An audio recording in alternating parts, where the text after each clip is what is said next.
Well, first of all, thank you for giving us a few minutes. I appreciate it. Right out of the gate, why did you decide today is the time to talk about this topic, gun violence? Well, we are reaching a record level of gun violence in the city of Portland, and it's been a subject of conversation throughout the city. It's been covered by the media extensively, and I think it's important for the public to hear from me, not only what I think about it, but where we're headed. You mentioned the record level. We hit 1,000 shootings this past weekend. We surpassed that number this past weekend. Take me back to the moment when you got the call or saw the social media post from the chief that we hit that number. What was that moment like for you? Well, I've been anticipating this for quite a while, and I want to remind you that last March, I brought a community-led proposal to City Council to intervene and prevent gun violence. And in part, it talked about sending money to organizations in the community that work with people who are gun violence impacted, and helping address some of those issues from a preventative perspective. But it also called for more police. And specifically what it called for was a unit to be created that would intervene and prevent gun violence, and it would be paired with community oversight. A community oversight group that would work with the police on hiring and retention practices, policies, and provide transparency and accountability to the public. And while the council did approve both the community funding and the creation of this focused intervention team, they didn't provide any funding for the police. There was only one enthusiastic vote for that, mine. But what people testified to at that time was that they thought it would be a very bloody summer. And unfortunately, that has come to pass. Now I believe I do have adequate support on the city council to not only fund the focused intervention team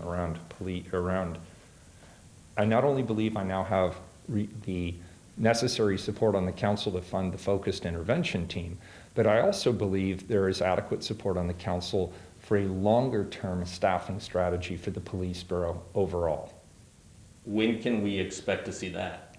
Well, in the fall bump, which will happen in just the next couple of weeks, I'm bringing a proposal to the council that's called a rehire strategy. And that would allow us to immediately rehire police officers who've already retired, to incentivize them to come back. And I believe that's a good strategy because number one, it would allow us to get police officers back on the street immediately. And number two, it would actually reduce some of our costs around overtime, which we're seeing skyrocket as a result of a critical staffing shortage in the Portland Police Bureau. So the plan to do this, the call to do this is one thing. Do you think you'll be able to execute that? Do you think this rehire will work? Do you think you'll be able to get people to come back? Look, the public is tired of talk. If there's one thing I am keenly aware of, because I've spent a lot of time out in the community, they're tired of the talk. They're tired of aspirational goals. They want to see action and they want to see results. And I believe this council is hearing that loudly and clearly. And I believe there will be support on the Portland City Council for both a long-term staffing strategy. The chief has said that he needs 300 more officers in the next 3 years. I believe there is support on this council to support that effort. And I believe there is also adequate support on the council to immediately implement the rehire program so that we could bring back a significant number of officers in the near term. But do you think they'll want to come back and will come back? I do believe so. The chief has already had conversations with folks both in the union as well as rank and file members, and we do believe that there would be interest in this program.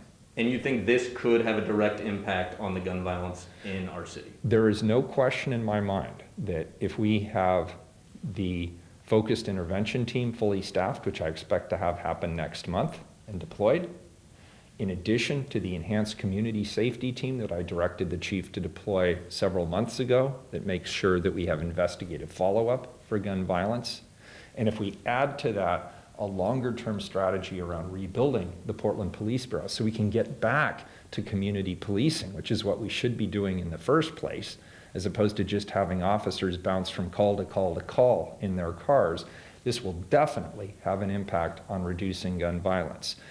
And I want to be clear, because some people will hear me say, well, there goes Ted saying he wants to increase police, whatever happened to reform? I don't think making sure that the police bureau has the adequate tools, resources, training, and personnel is anyway inconsistent with also implementing more community oversight, transparency, and accountability. I think it's a both and, not an either or. Any other tangible things you can share with us today as far as what Portlanders can expect to make our streets and our city safer? In the fall bump, which will happen in the next couple of weeks, you are going to see me put forward a proposal where I believe there will be adequate support on the council to deploy body-worn cameras for all of our officers. You will see a proposal to have a civilian dean of training, meaning there will be some community engagement and involvement in the hiring and training of our police officers. You're going to see us support the focused intervention team to intervene and prevent gun violence. You're going to see a tip of the hat towards this long-term staffing strategy that I think is critically important to ensuring that we have the adequate resources on the street in the Portland Police Bureau. You're going to see significant investments going to community partners who work with and are trusted by those in our community who are most impacted by gun violence. Body-worn camera is a big topic in this city. You just mentioned it. Obviously, you need some support from your colleagues here in City Hall, but how soon could we realistically see our officers wearing these devices? The good news is I have long supported body-worn cameras. I have long funded the preliminary work around deploying body-worn cameras in the Portland Police Bureau, so we've already done a lot of the legwork. And so now it's about making a commitment to funding the program on a larger scale, and I believe we do have a majority of the council ready to do that. How soon do you think we could see them? Well, that's not a question I can answer directly today, but sooner rather than later. It will realistically take us several months to get the program up and running, to compare different technologies that are available. Under city policy, we have to put a competitive bidding process in place. That usually takes 4 or 5 months. But the real work around this is going to be the discussion with the Portland Police Association, the police union, on the policy surrounding when the cameras are turned on, when they are turned off, and how the data is managed. So it won't be immediate, but within the next year to year and a half, I think is a realistic time frame. I want to get your opinion on something. Do you think Portland is less safe today than it was several years back, say when you were elected or re-elected?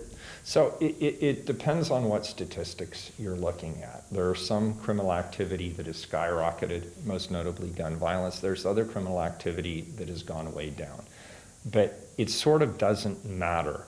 The reality is, in overwhelming numbers, more Portlanders are saying they don't feel safe in their community. And as a result, they're making life decisions based on their feeling of being unsafe.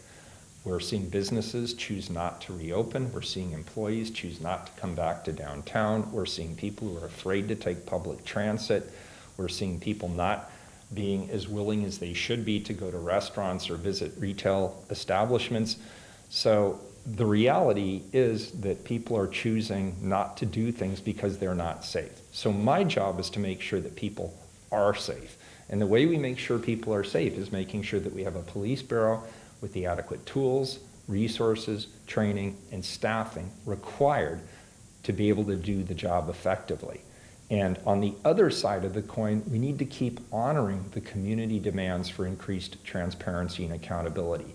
And all of the programs that we're putting into place, whether it's staffing, whether it's our efforts around reducing gun violence, whether it's technologies like the body-worn cameras or improving our 311 and our 911 call systems, whether it's supporting non-police interventions like the Portland Street Response Program, which will also be supported in this fall bump process, this fall budgeting process that we're engaged in. All of those things holistically will start to reduce criminal activity and improve people's confidence in their safety in this community.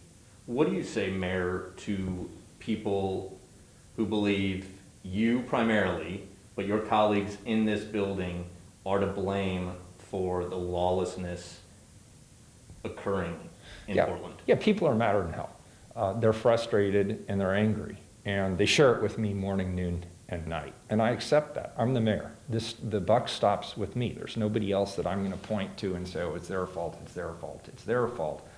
We have to solve these problems here in our community on our own.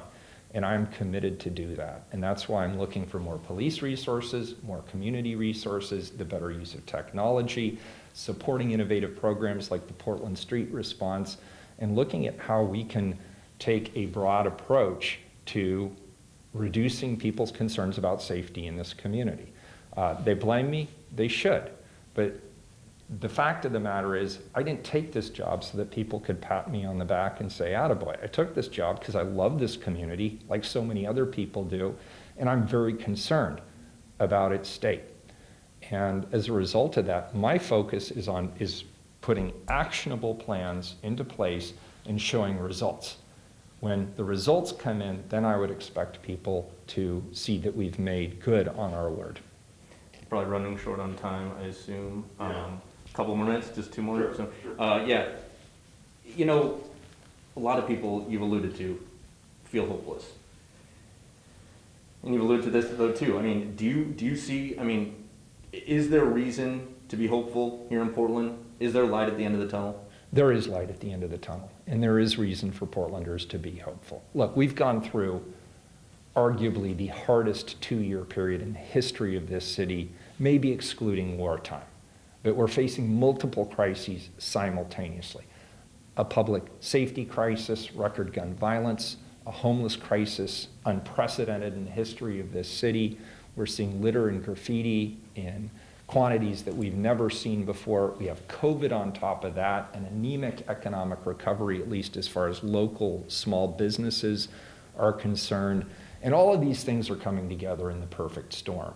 And so what I want the public to know is I see it, I am motivated to do something about it, and I'm not partisan about this. I'll work with anybody who wants to work with me on getting more police onto the streets, reducing the impact of unsanctioned homeless camps in our community, finding humane alternatives to those who are truly vulnerable on our streets, supporting my agenda around significantly increasing our litter abatement and our graffiti abatement programs, and working with our various chambers throughout the city of Portland to improve our economy and get us through this economic recovery.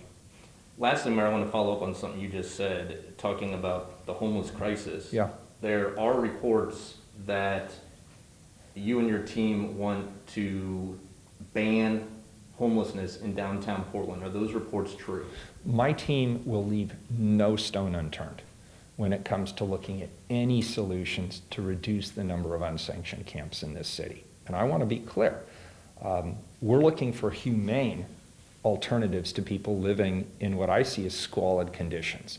The status quo is inhumane, both for people who are living on the streets, who are in many ways being victimized in their time on the streets, and it's unfair to the public at large, who also have a right to be able to access their homes and their businesses and their parks and public right-of-ways unfettered.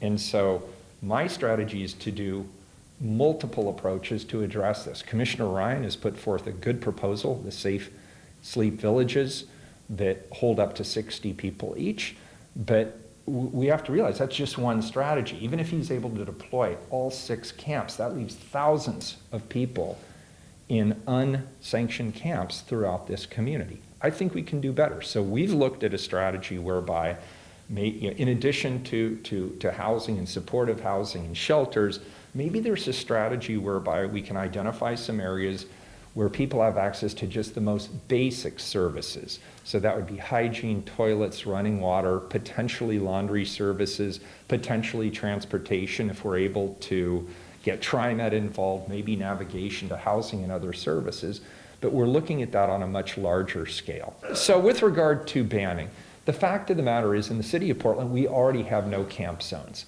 our parks.